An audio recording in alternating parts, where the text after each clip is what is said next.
Hello, jirtu hordoftoonni KOOKEEF-TUBE asin dura examii bara darbee eegallee paartii lammaffaa hojjannee paartii sadaffaati yoo yaadattan gaafii 49ffaa kanarra dhaabbanne. So har'ammoo paartii sadaffaatiin gaafii 49ffaa irraa eegallee kan waliin hojjannu taachuudha. Egaa gaafiin 49ffaan akkuma argaa jirtan strategy table nu kennameera. So here is a strategy. Here is the state of nature in isaanu kennameera. Asin yoo isinitti mul'ate strategy 1, strategy 2, strategy 3 jedhee nu kenneera. Asitti immoo strategy 1, strategy 2, strategy 3 jedhee p value isaanii nu kennee jira. Probability 1 0.3, 0.4, 0.3 jedhee then S1, S2, S3 immoo nu kenneera. State of nature tokko tokko isaaniitiif akka argitan 1700, 300, 550, 500, 450 zeroodha. State sadaffaaf immoo 300, 300 almost balanced yookaan immoo walqixa. Gaafichi maal jedha? Using the optimistic criteria which alternative decision maker select jedha. A jedhee S1, B, S2, C, S3, D none of the above jedha. Egaa gaafiin kun operational management ta'uu danda'a yookaan immoo operational research jarri lamaanuu wal qabatu waan ta'eef gaafii achirra dhufeedha. Kanaaf gaafii kana sirriitti ilaalaa too akkamitti akka hojjetamuu qabu immoo deemnee isiniin agarsiisa. So strategiin nu kennameera kolomanii kanaanii asitti immoo state of nature immoo S1, S2, S3 jedhee kolomanii isaaniitiin nu kennameera. Amma using optimistic criteria alternative decision maker in the best select kan ta'uu isa kamiidha? Strategy 1 dha moo strategy 2 dha moo strategy 3 dha kan jedhu kan deebisna. So kana deebisuudhaaf garana dhufna gaafii kana sirriitti ilaala. So to determine the which strategy to select using optimistic criteria or maximax, we look for the maximum payoff for each strategy and then choose the strategy with the highest maximum value. Dura strategy one hunda isaaniitu optimistic criteria maximax jedhamu sanaan maximax, minimax, regret kan jedhan operational research chapter 4 decision making irratti ilaalleerra. Akkasumas operational management immoo chapter 1 irratti ilaalle video kanniini. Kanaafi maximum payoff isaanii dura organize gochuu qabna. Fakkeenyaaf S1 yoo fudhattan S1 state of nature isaarratti maximum 1700, state of nature irratti immoo 300, sadaffaa irratti immoo state of nature irratti 150 qaba. Strategy lammaffaa yoo fudhattan S1 irratti 500, S2 irratti state of nature 2 irratti 450, S3 irratti immoo 0 qaba. Now strategy saraffaa yoo ilaalle state 1, state 2, state 3 hundi isaaniitu wal qixa zaatis 300.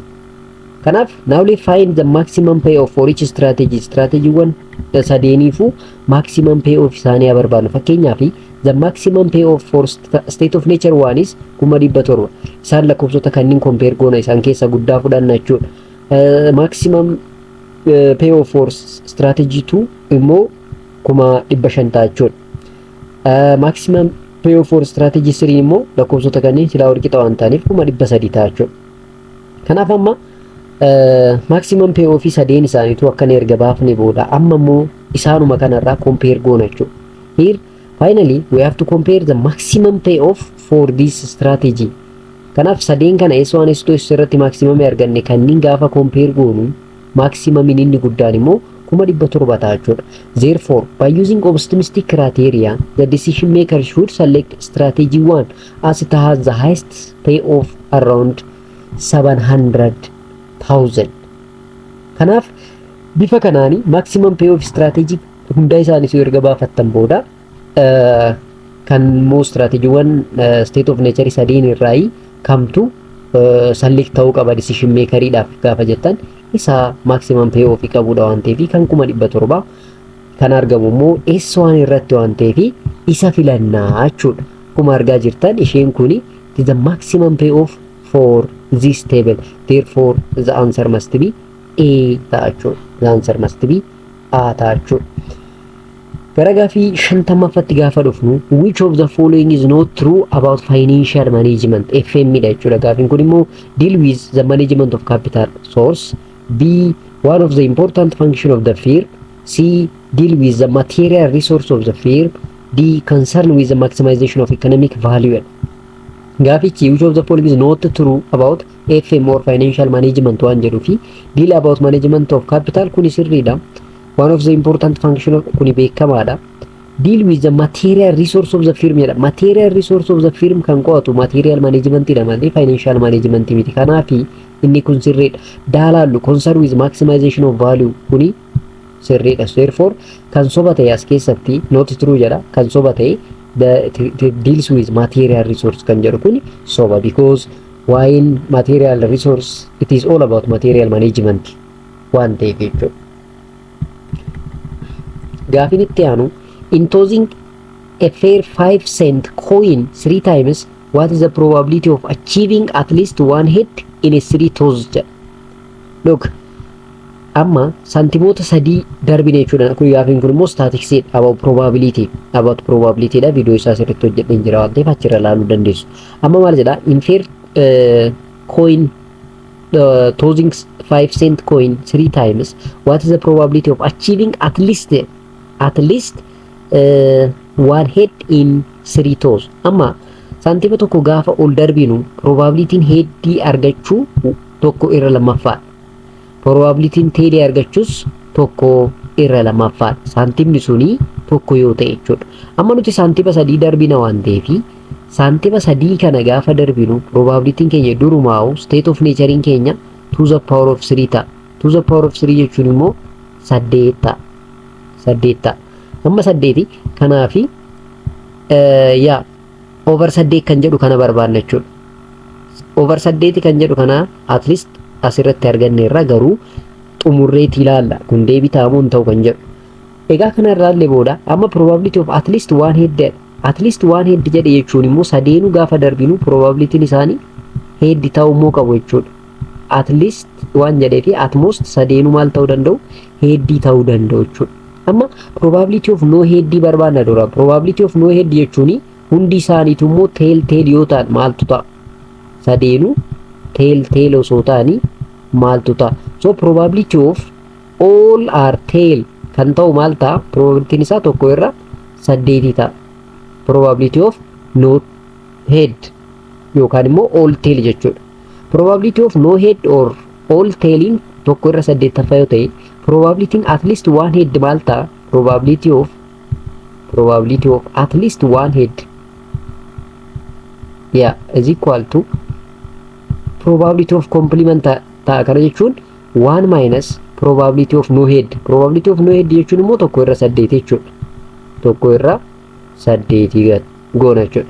Kanaaf as jala tana takka jira waan ta'eef LCM isaanii fudhanna 8. So 8 baay'isuu takka 8 baay'isuu takka 8. Kanaaf 8 takka baay'isuu takka takkum hir'isuu takka jenna jechuudha. 8 hir'isuu takka walqixa ta'a 7 ta'a jechuudha.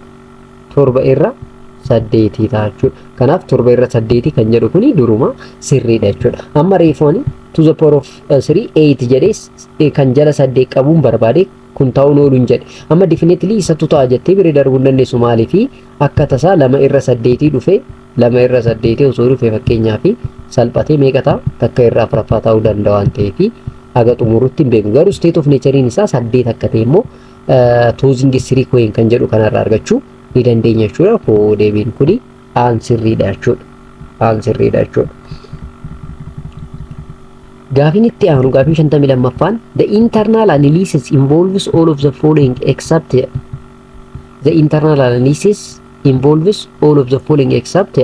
A. Analyzing the organization values creation process, B. Analyzing the functional areas of the organization, identify resource capability in the core competency of the organization, do not look into the current vision and the mission statement.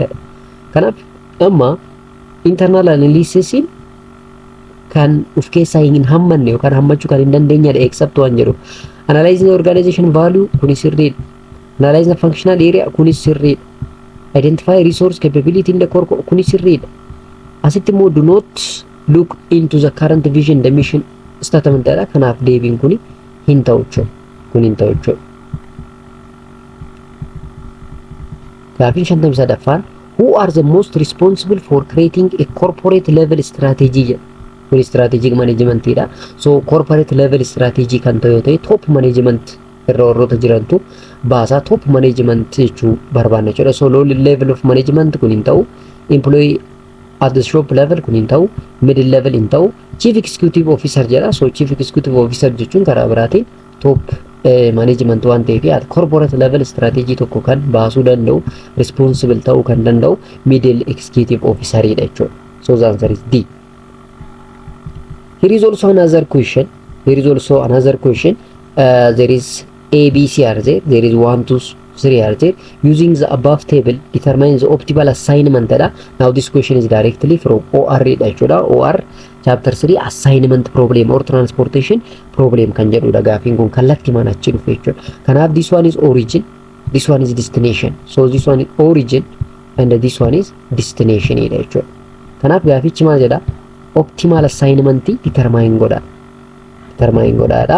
Filannoon kennameera 1 minus C, 2 minus B, 3 minus A, 1 minus B, 2 minus A, 3 minus C, 1 minus C, 2 minus C, 3 minus B, 1 minus C, 2 minus A, 3 minus C jedha. So egaa teebilii kana yoo ilaaltan origin 1 irratti fakkeenyaaf aan 40 baandii 20 caan 0 dha. Origin 2 irratti 0 10 30 dha. C irratti immoo 0 30 10 jedha jechuudha. Kanaaf amma assignment problemi kanarra optimal assignment barbaanna jechuudha. So to determine this one, now again you have to take this one. So to determine the optimal assignment using the provide cost matrix, you can use Hungarian method or any suitable algorithm fayyadamuu dandeenya. So the goal is to minimize total cost overall, to minimize total cost barbaanna jechuudha. Kanaaf this one is origin, this one is destination. Kanuma teebilichi keenya.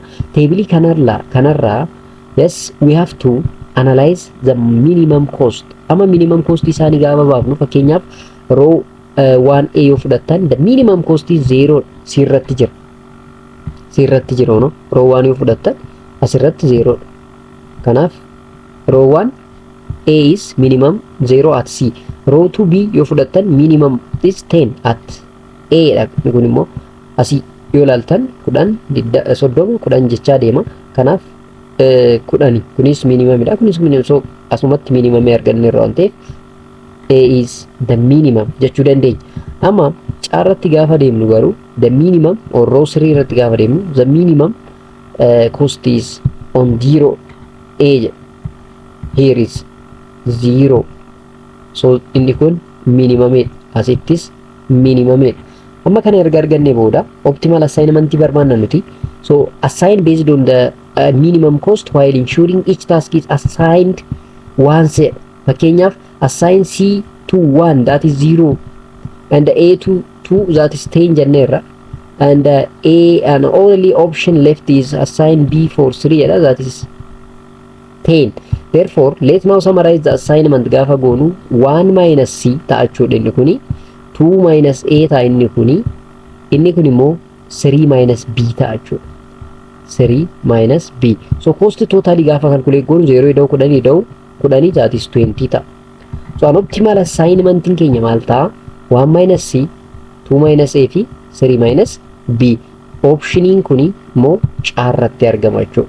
So 1 minus C, 2 minus A and 3 minus B kan jedhu, that is all about option C.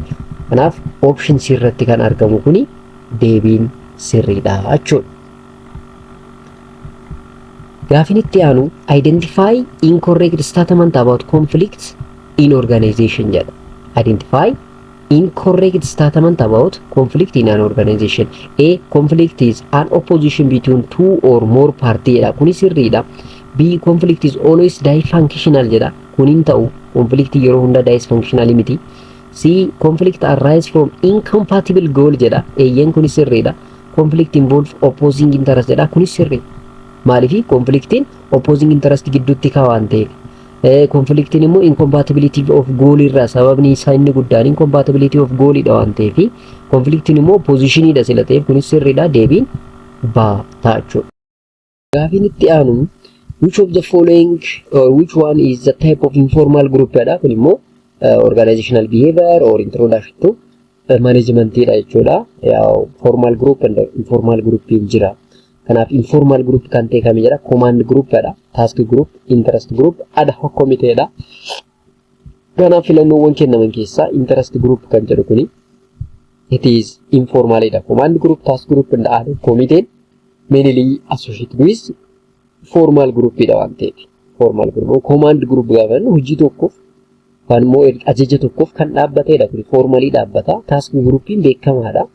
Ad hoc committee gaafa jennu immoo wanti emergency garagaraa gaafa dhufu komitiin dhaabbatu jira. Komiteen sunis formally kan dhaabbatu waan ta'eef interest groupiin kun immoo fedhima waloodhaaf ta'uu danda'a kan inni dhaabbatee fi therefore it is an informal groupidha jechuudha. An informal groupidha jechuudha. Inni itti aanu which one of the following is a capacity option for aggregate planning? A. Changing inventory, B. Varying production rate, C. Back ordering, D. Varying workforce size. Aggregate planning gaafa kunis operational management dha chapter 8. So operational management keessa maal jedha optioniin capacity option for aggregate planning kan ta'e kamidha. Most of the time changing inventory level is one best example for an aggregate planning jedha sila ta'eef changing inventory level kan jedhu kun gaafii tokko malee sirriidha jechuudha. Gaafiin itti aanu 58 the first step in conducting human resource development intervention is evaluation, design, implementation, need assessment. Kun immoo HRM dha jechuudha. HRM human resource management I think it is chapter 6. Yes, it is all about chapter 6 conducting it's conducting a human resource development means training and development needed. So after chapter 3 booda waan beekamudha waan ta'eef dhaabbanni tokko human resource development need intervention hojjechuudhaaf step inni jalqaba akkuma beekamu need assessment hojjechuudha. Need assessment hojjechuudha. Need assessment hojjennee erga sana booda kan human resource development conduct gochuu kan dandeenyu. Isa sana nutti barbaade kuni gaafiin itti aanu the degree to which a job entail a variety of different activities demanding the use of a number of skills and the talents by the job holder relate to task significance, task identity, skill variety, autonomy. That is human resource management about job description and the job specification. Naannoo sana gaafiin kun kan dhufe. Kanaaf the degree to which a job entail a variety of different activities demanding the use of a number of skills jedha waan ta'eef skill variety kan jedhu kuni sirriidha jechuudha. Skill variety is the answer. Skill variety is now the answer. So gaafiin itti aanu which of the following cannot be true about project financing jedha. Ni kallattimaan project management dha. Project management guutuu isaa video isaa isin hojjedheen jira waan ta'eef achirraa ilaaluu dandeessu. So it is important to secure the source of financial before going through all the details of the project feasibility study. Being the allocation of financial resource to the project constituent an obvious and the basic prerequisite for an investment decision. Saying the preliminary assessment of the project financing possibility should be done before feasibility study is undertaken. D. None of the above. Filannoo maal jedha? Gaafii maal jedha? Which of the following cannot be true? Kan sobatee kamidha karaa biraatiin. Fakkeenyaaf it is important to secure a source of finance before going through all the details of the project feasibility. Kuni sirriidha. Maaliif projectii tokko feasibility study isaa hojjennee gara lafatti buusuudhaaf dura financial resource keenya beekuu qabna. Osoo resource tokko hin qabaatiin projectii tokko ni hojjenna jennee oliin kaan. Kanaaf sirriidha jechuudha. Baan immoo the allocation of financial resource to the project constitute an obvious and the basic prerequisite. Prerequisite jechuun dursa wanta itti yaadnu wanta itti akka barbaachisu kan beeknudha jechuudha. Kun sirriidha. Investmentii kamiifuu financial resource dirqama. Inni chaarra jiru preliminary assessment of the project financing possibility should be done before feasibility study is undertaken jedha. Innis sirriidha. Preliminary study hojjechuun, assessment hojjechuun, project tokko finance gochuudhaaf dirqama nu barbaachisa. Kanaaf soofni hin jiru sila ta'ee fi deebiin isaa data jechuudha. Data jechuudha. Gaafiin 61ffaa sort out the element of micro environment. Kun strategic management dha. Strategic management irratti egaa macro environment dha, micro environment. Micro jechuun internal jechuudha. Macro jechuun immoo external environment jechuudha. So micro or internal environment kan ta'e kamidha? Political, technological, customers, cultural jedha. So definitely customer ta'a. Maaliif jarri political, economical, technological, cultural kanneen jennuun kun environmental kan jennuun kun they are a macro environment, especially akkam jennee qabanna fiscal jenneetu qabachuu ni dandeenya. Yeroo baay'ee gabaabsinee qabachuudhaaf fiscal jennee bifa kanaan qabachuu ni dandeenya. Macro environment inni kun micro dha. Macro osoo ta'e bifa kanaan qabachuu ni dandeenya. P gaafa jennu political, E gaafa jennu economical, S jennu social, T gaafa jennu technological, L gaafa jennu legal dha. E gaafa jennu immoo what call environmental.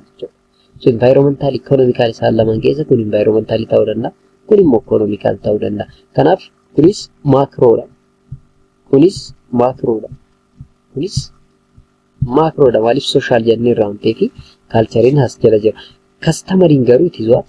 A micro environment jechuudha. Micro environment. Gaafiin 62ffaan which one of the following is wrong about promotion jedha. Kunis human resource management about maintenance and the promotion kan jennu sana keessa kan dhufe. Kanaaf waa'ee promotion ilaalchisee soba kan ta'e kamii? Entail a more responsibility jedha. B presents a greater challenge jedha. C provides more authority jedha. D reduce amount of pay jedha. Kanaaf amma entail more responsibility sirriidha. Promotion responsibility naaf akka dabalu taasisa. Present greater challenge eeyyen salphaa miti. Challenge guddaa barbaada promotion yookaan immoo gaafata. C provide more authority jedha. Eeyyen namichi promote ta'e especially it have a good authority and autonomous. D irratti immoo reduce the amount of pay. Mindaan yookaan salariin isaa gadi bu'aa, kaffaltiin isaa gadi bu'aa jedha sababa promotionii. Kun hin ta'u. Kun hin ta'u. Kanaaf gaafiinis kan jedhe wrong kan ta'edha sila ta'eefi daarratti kan jiru reduce the amount of pay kan jedhu kana sirriidha. Maaliif namni tokko gaafa promote ta'u kaffaltiin kaffalamuu fi gadi bu'u. Kaffaltiin isaa gadi bu'eera jechuun karaa biraatiin demote ta'eera yookaan demotion jenna malee promotion jechuu hin dandeenyu jechuudha. Gaafiin itti aanu whenever a consumer in different country are charged different price for the same product in an international context, the pricing strategy is price discrimination, experience curve pricing, strategic pricing, predatory pricing. Look, amma international marketing dha kan gaafichi nu gaafatame, strateejiiwwan jiran keessa tokko gaafatamne. Maal jedha? Whenever the consumer in different country charged different price for the same product. Look, biyya product tokko biyyoota garaagaraa keessatti gatii garaagaraatiin gurgurra jechuudha. Kanaaf konsumeroonni yookaan maamiltoonni product wal fakkaatu bakka garaagaraatti gatii garaagaraatiin gaafa bitan tekniikni yookaan strateejiin pricingii nuti fayyadamne maal jedhamaa jedha. Kanaaf price discrimination kan jedhu kuni sirriidha jechuudha. It's not experience curving, it's not strategic pricing, it is not predatory rather than price discrimination jenna jechuudha. Maaliif productichi tokkuma garuu bakka tokkorraa gara bakka biraatti productii garaagaraatiin gurguramaa jira waan ta'eef that's price discrimination jechuu ni dandeenya. Inni itti aanu Mr. Abimelech is interested to examine the association between an employees to reward and the employees engagement in case of the team policy. What is the appropriate method to analysis for the proposed study? Sirriitti ilaala. Abimelech is an interest to examine association between an employee total reward and the employee engagement in the team policy. What is the appropriate method of analysis for the proposed study jedha. A descriptive jedha, B regression jedha, Siin immoo correlation jedha. Diin immoo multivariate analysis jedha jechuudha. So asirratti namichi kuni maal beekuu barbaade the association between employees total reward fi employee engagement dha kaampaanii kana keessatti jechuudha. Kanaaf amma descriptive gaafa jennu mean media MOE fayyadamne compare gochuu ni dandeenya. Garuu amma reward and employee engagement dha kan inni check gochuu barbaade waan ta'eef correlation kun especially Pearson correlation more of isa fayyada jechuudha. Relationship kana kan analysis kana hojjechuudhaaf more of Pearson correlation especially very important. Yes, gaafa reward dabalu fi engagement isaanii maal ta'a? Hariiroon isaan jidduu jiru maa inni kan jedhu directly correlated or negatively or positively correlated or no correlation kan jedhu kana sirriitti beekuudhaaf more of Pearson correlation osoo fayyadame Abimelech isa fayyada kan jedhu laalla kanaaf caan more of sirrii dhaachoodha. Inni itti aanu identify incorrect expression regarding a new product pricing strategy jedha.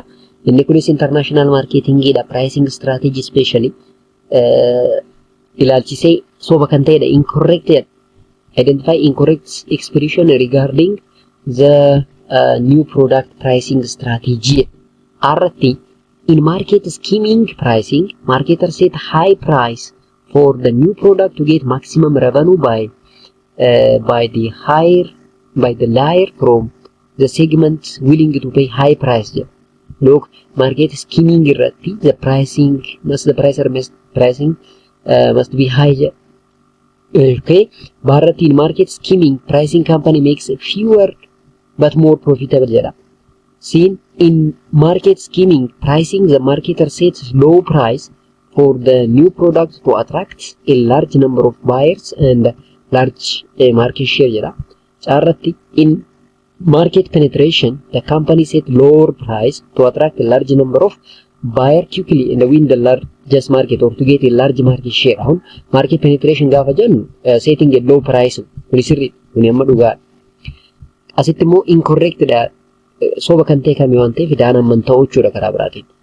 Charratti gaafa deemnu in market scheming the pricing the marketer sets low price jedha kuni hin ta'u kunis sobaadha jechuudha. Eeshi in market scheming the company make fewer but more profitable jedha eeyyan kuni sirriidha maaliifi the price isa high godha waan ta'eef agas maraa large share in argatu garuu profitability jechuudha at initial. Kanaaf in market scheming jechuun or scheming market jechuun setting a high price in short. Garuu caarratti setting a lower price for a new product to a larger number of buyer and getting a large market share jedha waan ta'eef kuni gonkumaa sirrii miti.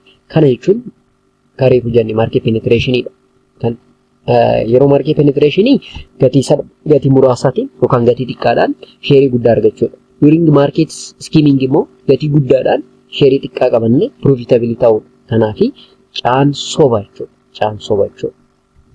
Isinitti mul'ata jedhee yaada yoo isinitti mul'ate gaafichi waa'ee price scheming and pricing penetration dha generally about pricing strategy in international marketing ilaallata jechuudha. Gaafni itti aanu identify wrong statement about motivation jedha. Kunis what called human resource management, leadership, introduction to management karaa adda addaatiin special introduction to management irratti theory isaa wajjin laallee jirra. Video isaa laaluu dandeessu koo soba kan ta'edha ammas wrong statement about motivation and a single technique cannot motivate all people equally dha. Kunis sirriidha. Ban motivation is synonymous with job performance dha. Kana biraa dabarru motivation is a multifaceted dha. Kunis sirriidha. People are motivated by more than one just a money eeyyan namni maallaqa qofaanii miti kan motivate ta'u. Kanaaf people can be motivated more than just a money jedha. Kunis sirriidha. Amma jarri lamaan kun sirriidha. Kunis sirrii ta'e taananii baan sirrii miti maaliifi motivation fi job performance synonymous ta'uu hin danda'u waan ta'eef.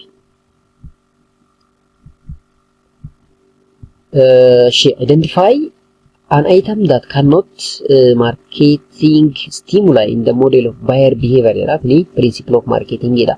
So filannoon kennaman keessa marketing stimuli ta'e kan what you call not marketing stimuli in the model of buying behavior. Look, identify an item jedha. Not a marketing stimuli in the model of buying behavior. Promotion, culture, product, price jedha. 4 P's of marketing in sunita. 4P. Yes, 4P of marketing. Kan jennuni promotion, product, pricing, and the place kan jennu inni kun garu hinta jechuudha. Identify an item that is not in the marketing stimuli model of buying behavior kan jedhu kanaaf culture hinta jechuudha.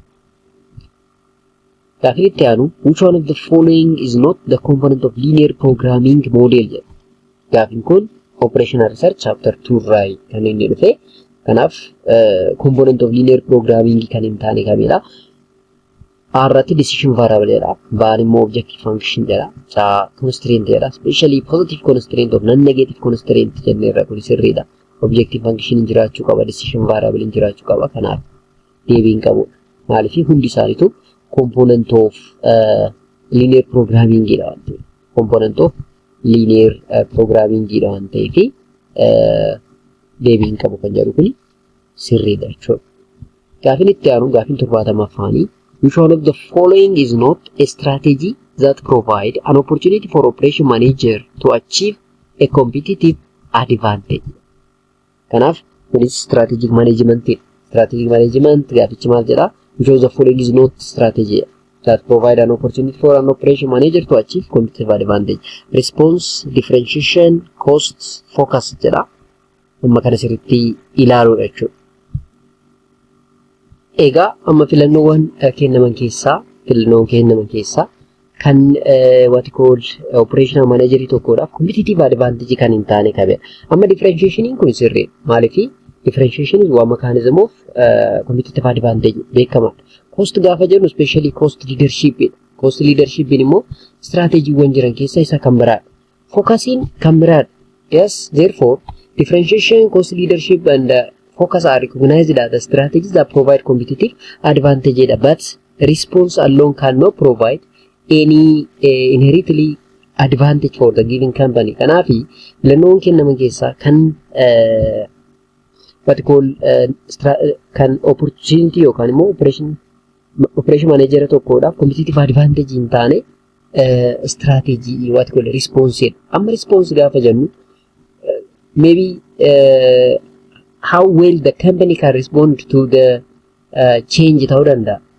Marketing change sana keessa jiruudhaaf response kan immoo respond akkam godhaa ta'uu danda'a. Garuu kophaa isaa strategic position tokkodhaaf competitive advantage akka qabaannu nu taasisuu hin danda'u jechuudha. Sanaaf kan inni deebii ta'uu dhabeef jechuudha.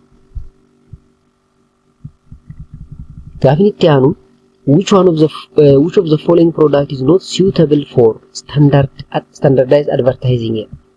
Experiential product, unfavorable country image product, luxury product, high tech product. Kuni principle of marketing or international marketing ta'uu danda'a. Gaafichi lamaanuu hammachuu danda'a. Amma filannoon kennaman keessaa kan advertisingiidhaaf standardiin ta'an mijataan taane productii akkamii ta'edha. Experiential product kuni rakkoon qabu. High tech product kuni sirriidha. Luxury kuni ta'a. Unfavorably country image product kuni image biyyaa kan balleessu yoo ta'e productichi suni advertisingiidhaaf mijataa miti jechuudha. Kanaaf unfavorable country image product kan jedhu kuni sirriidha.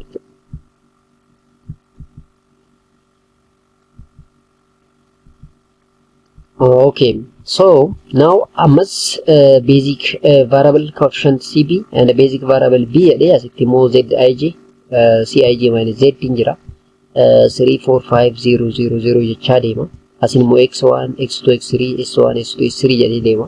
Kolamanii isaaniitiin daataan nu kennameera fakkeenyaaf as jalatti 001 jedha. Asirratti immoo 100 jedha. Asitti immoo 0 negatiiva 1 0 jedha. Asitti immoo 15 irraa 41 negatiiva 6 irraa 41 negatiiva 2 irraa 41 jedha. Asitti immoo 8 irraa 41 5 irraa 41 negatiiva 12 irraa 41 jedha. Asii immoo negatiiva 10 irraa 41 4 irraa 41 15 irraa 41 jedha. Kun immoo hin barbaachisu. So now identify the basic variable gaafi. Amma filannoo kenname jira. Filannoon kenname maal jedha? x1, x2, x2 jedha. x2, x3, x1 jedha.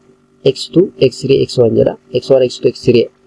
Basic variable kan ta'e kamidha table kanarratti jechuudha. So now to get the basic variable here, yes, basic variable isa beekuudhaaf basic variable isa beekuudhaafi so maal goona? Look, the table has several columns. Let's break them down jedha. Ci jechuun coefficient of variable jechuudha. Basic variable b jechuun immoo this column indicate the variable are currently basic, meaning the part of the solution jechuudha. Amma gaafa basic jennu it must be the part of the solution jechuudha. So it is typically the list of variable corresponding to each value zij, cij minus zj. These columns are calculated to determine the optimality in a simplex method jedha. Amma linear programming method, simplex method, graphical method of solving linear programming keessa isa tokko. Amma basic variable kanneen jedhamani in a simplex table, the basic variable are usually indicated a left most common column under the basic variable. To analyze the table now, look, from the information provided in the table, we identify the basic variable based on the row. The basic variable seems x1, x2, s1, s2, s3 based on whether the corresponding to non-negative solution. Amma non-negative solution gaafa laallu row sana keessatti daataan jiru, yes, row kana keessatti jechuudha. Gadi deemtu, gadi laaltu, akkatti gadi gaafa laaltan negative ta'uu qaba jechuudha. Non-negative. Amma kana yoo laaltan negative qaba. Ishee kana yoo laaltan negative qaba asitti. Isa kanas yoo laaltan negative qaba. Yes. Amma isa kanas yoo laaltan negative qaba asitti. You know? Inni kun garuu negative hin qabu. Inni kunis negative hin qabu. Yes. Now again amma kana sirriitti ilaala. So asitti koottaa maal jedha? Luckily, the basic variable based on the column given the context of simplex jedha. So the row with the basic variable usually entire under basic variable mean that x, s1, etc and the rest can be slack or surplus variable jennani. Based on the table, the option that seems to be most likely identifiable as basic variable from the table is x1, h2 and x2. If v is not there mentioned and the combination are the evident.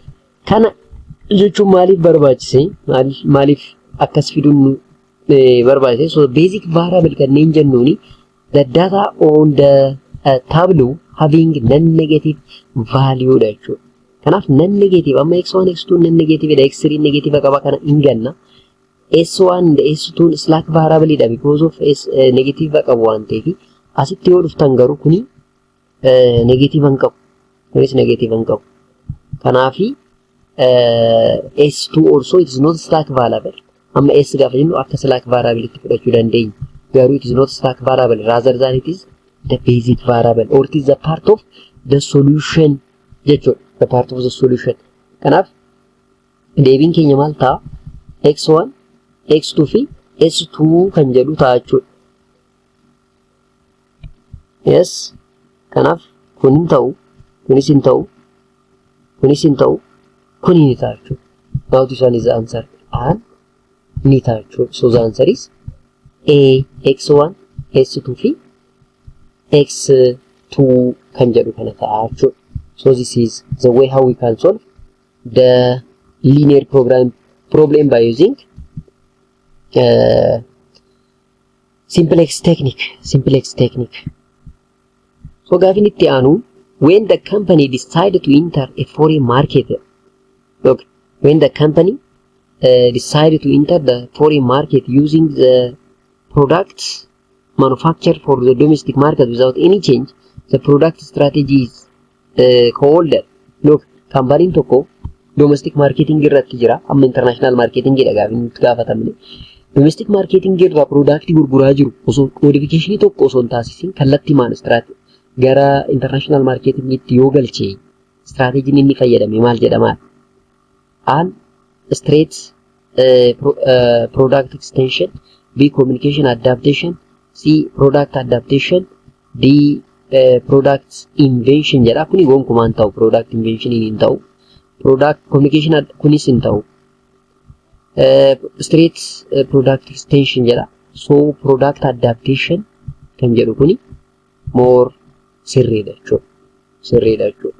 So product adaptation is a technique by which we can adapt the domestic product directly without changing or modifying anything to the international marketing jechuudha. The new product development process starts with implementation, diffusion, search for idea, incubation jedha.